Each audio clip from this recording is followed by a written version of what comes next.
हम इंसान इस धरती पर कहां से आए? धरती पर घूमने फिरने वाली लाखों प्रजातियों का जन्म कैसे हुआ? आज से 4 अरब साल पहले हमारे सौर मंडल का निर्माण हुआ और इसके साथ हमारी धरती का भी निर्माण हुआ। उस समय धरती 5000 डिग्री के तापमान में उबलता एक आग का गोला थी, जहां लावा के समंदर बह रहे थे। ऐसे समय में इंसान तो क्या, किसी सूक्ष्म जीव का होना भी संभव नहीं था। इस उबलते ग्रह को रहने लायक बनने में 1 अरब साल का समय लगा।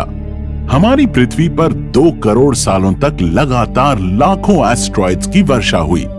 इन एस्ट्रॉइड्स के अंदर पानी मौजूद था, जिससे हमारी पृथ्वी पर समुद्रों का निर्माण हुआ। आज से 3.5 अरब साल पहले गहरे समंदर की पनाह में हम इंसानों के पहले पूर्वज यानी सूक्ष्म बैक्टीरियाज का जन्म हुआ। इस समय पूरी पृथ्वी समुद्र में ही डूबी थी और वातावरण में ऑक्सीजन नहीं थी। समुद्र में पैदा हुए अरबों बैक्टीरिया ने लगातार 2 अरब सालों तक पृथ्वी को ऑक्सीजन से भर दिया। लेकिन 3 अरब साल बीत जाने के बाद भी धरती पर आज के किसी भी जानवर का नामो निशान नहीं था। इन 3 अरब सालों में धरती आज के किसी भी जीव जंतु के रहने लायक नहीं थी। अभी तक धरती पर इंसान की उत्पत्ति तो छोड़ो, एक घास का तिनका भी पैदा नहीं हुआ था, बल्कि जीवन समुद्र के अंदर तक ही सीमित था। आज से 55 करोड़ साल पहले समुद्र में अब कई प्रकार के जीव जन्म लेने लगे थे और इस समय तक धरती के चारों ओर ओजोन लेयर का निर्माण भी हो रहा था। लेट देवोनियन काल में 37 करोड़ साल पहले समुद्र में पैदा हुए बड़े जीवों को अधिक ऑक्सीजन की डिमांड होने लगी, जिस वजह से समुद्र में ऑक्सीजन लेवल कम होने लगा। इस समय कुछ फिशेस ऐसी थीं जो शैलो वाटर में रहती थीं, पर ऑक्सीजन की कमी होने की वजह से उनको सांस लेने के लिए समुद्र तल के बाहर आना पड़ता था और इस तरह कुछ समुद्री जीवों ने लैंड पर रहना शुरू कर दिया। लाखों साल के एवोल्यूशन के इस विकास क्रम में सबसे पहले एम्फिबियंस पैदा हुए, यानी उभयचर प्राणी, जो जल और थल दोनों में रह सकते थे, जिनसे आगे रेप्टाइल्स और बीतते समय के साथ मैमल्स और बर्ड्स का एवोल्यूशन हुआ। आज से 15 करोड़ साल पहले पृथ्वी पर जल, थल और नभचर जीवों का विकास हो रहा था, लेकिन अभी तक लगभग 4 अरब साल बीत जाने पर भी इंसान की उत्पत्ति नहीं हुई थी। 4 अरब सालों के विकास के क्रम में सबसे पहले सूक्ष्म जीव बैक्टीरियाज और उनके आगे इनवर्टिब्रेट्स यानी बिना रीढ़ वाले जीव समुद्र में पैदा हुए, जिनके बाद वर्टिब्रेट्स और मछलियां पैदा हुईं। इसके बाद समुद्र में मौजूद जलचरों के आगे इवॉल्व होकर उभयचर जीव पैदा हुए। इन उभयचर यानी एम्फिबियंस से आगे चलकर रेंगने वाले जीव और इनसे आगे बर्ड्स और मैमल्स यानी स्तनधारी जीवों का निर्माण हुआ। विकास के इस क्रम में प्रकृति के थपेड़े खाते खाते हजारों सालों में विशालकाय डायनासोर्स भी पैदा हुए। लेकिन अरबों सालों से लगातार चलते एवोल्यूशनरी साइकिल को एक आकाशीय घटना ने खत्म सा कर दिया था।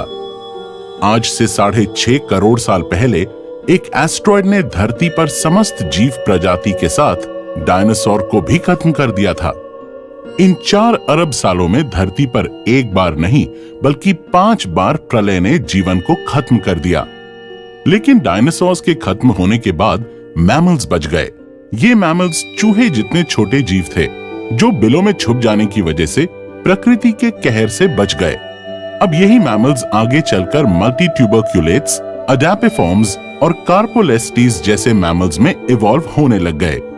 लाखों सालों में ये मैमल्स धीरे धीरे आज से 6 करोड़ साल पहले प्राइमेट्स यानी बंदरों में इवॉल्व हुए।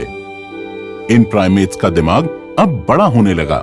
आज से 70 लाख साल पहले इन्हीं बंदरों से ऑस्ट्रेलोपिथेकस एप्स इवॉल्व हुए। इस समय अफ्रीका की जमीन के टकराने से पहाड़ बने, जिनकी वजह से समुद्र में आने वाली हवाएं रुक गई थीं, सूखा पड़ गया था और इन एप्स ने खाने की तलाश करने के लिए 2 पैरों पर चलना शुरू कर दिया था, ताकि वो दूर तक देख सकें और खाने की तलाश कर सकें। इस वजह से अब ये एप्स धीरे धीरे 2 पैरों पर चलने लगे और इनके बाद आज से 15 लाख साल पहले हम इंसानों के पहले पूर्वज होमो हबिलिस का जन्म हुआ। ये ऑस्ट्रेलोपिथेकस से ही इवॉल्व हुए थे। इनका ब्रेन साइज और बढ़ गया था और ये स्टोन टूल्स बनाकर यूज किया करते थे। आगे इन्हीं से इवॉल्व होकर होमो इरेक्टस का जन्म हुआ, जो होमो हबिलिस से और अधिक इंटेलिजेंट थे। ये इंसान की पहली स्पीशीज थी जो अफ्रीका से माइग्रेट होकर बाकी कॉन्टिनेंट्स में चली गई। यही वजह थी कि इंसानों की ये स्पीशीज नए वातावरण में रहने की वजह से आगे और इवॉल्व होने लगी। आज से 4 लाख साल पहले इंसानों की एक नई प्रजाति होमो निएंडरथाल्स की उत्पत्ति हुई, जो होमो इरेक्टस से काफी इंटेलिजेंट थे और आज के इंसानों की तरह अधिक दिखाई देते थे। वहीं पर आज 3 लाख साल पहले इसी समय तक हम इंसानों की आधुनिक प्रजाति यानी होमो सेपियंस भी पैदा हो गई थी, जिसने अभी तक बोलना, कपड़े पहनना आदि नहीं सीखा था। इंसानों की दूसरी प्रजाति निएंडरथाल्स एक ऐसी प्रजाति थी जो एक्सट्रीम कोल्ड में रह सकती थी। इन सब से अलग हम होमो सेपियंस काफी इंटेलिजेंट और भाषा में विकसित थे। ये आइस एज का समय था। इंसानों की इन दोनों प्रजातियों ने आइस एज में आग का प्रयोग करते हुए और सोशल गैदरिंग करते हुए आइस एज को सर्वाइव कर लिया था।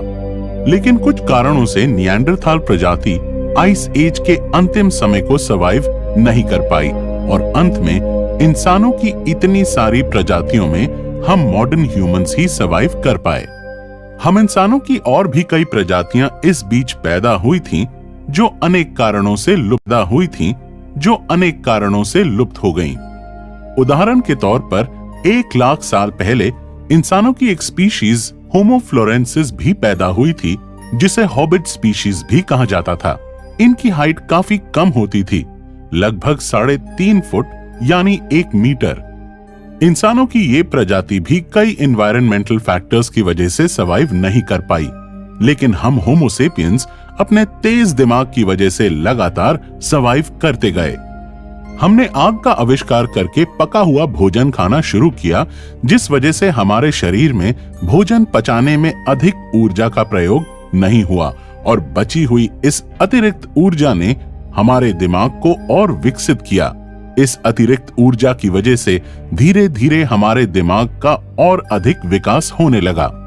अभी तक इंसान धरती पर अवस्त्र घूमते थे। इसके बाद जैसे जैसे समय बीतता गया, हमने भाषा का आविष्कार किया, कपड़े पहनना और चित्रकारी करना भी सीखा।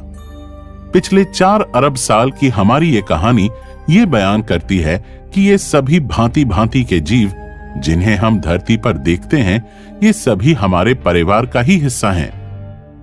धरती पर मौजूद एक एक जीव जंतु शुरुआत में पैदा हुई सिंगल सेल ऑर्गेनिज्म से ही इवॉल्व हुए हैं। पृथ्वी पर मौजूद सभी जीव जंतुओं के और हमारे पूर्वज एक ही थे। कहीं ना कहीं हम इंसान इन सब जीव जंतुओं से अलग नहीं, बल्कि हम इनका हिस्सा हैं। अरबों सालों के एवोल्यूशन के निशान हम एक माँ के गर्भ में आज भी देख सकते हैं। जब एक ह्यूमन एम्ब्रियो माँ के पेट में होता है, तब मात्र 24 दिन की स्टेज में हमारे सर के पास ये गिल स्लिट्स मौजूद होते हैं। इन्हें पेरिंकल पाउचेस भी कहा जाता है और ये गिल स्लिट्स मछली के अविकसित बच्चे में भी मौजूद होते हैं, जो आगे चलकर मछली के गलफड़ों में बदल जाते हैं। जबकि ये गिल स्लिट्स इंसानी बच्चे में कान, चेहरे और जबड़ों का हिस्सा बनते हैं और इसी तरह छठे हफ्ते में आकर इंसानी बच्चे में पूंछ भी विकसित होती है, जो उस समय हमारी रीढ़ की हड्डी होती है। लेकिन आगे के डेवलपमेंट में ये रीढ़ के निचले हिस्से में बदल जाती है। ये निशान हमें बयान करते हैं कि हम आज भी अपने इतिहास के निशान अपने साथ लेकर चल रहे हैं। धरती पर मौजूद सभी जानवर, गाय, घोड़े, हाथी, ऊंट, समुद्री जीव और सभी पशु पक्षियों के साथ हम इंसान आसमां से नहीं टपके, बल्कि अरबों साल के विकास क्रम में पैदा हुए हैं। आगे चलकर प्रकृति हम सब इंसानों को ना जाने किस रूप में बदल दे, पर यह तो आने वाला वक्त ही बताएगा। इंसानों के धरती पर आने की इस कहानी को एक छोटे से वीडियो में समेटना संभव नहीं है, लेकिन एक सवाल, आपको क्या लगता है, अगर अन्य ग्रहों पर जीवन होगा तो क्या वहां भी एवोल्यूशन से हमारे जैसे इंसान पैदा होंगे? या वो हमसे बिल्कुल अलग होंगे? कमेंट्स में जरूर बताइएगा। मैं मिलता हूं आपसे किसी अगले वीडियो में। तब तक के लिए take care and good bye.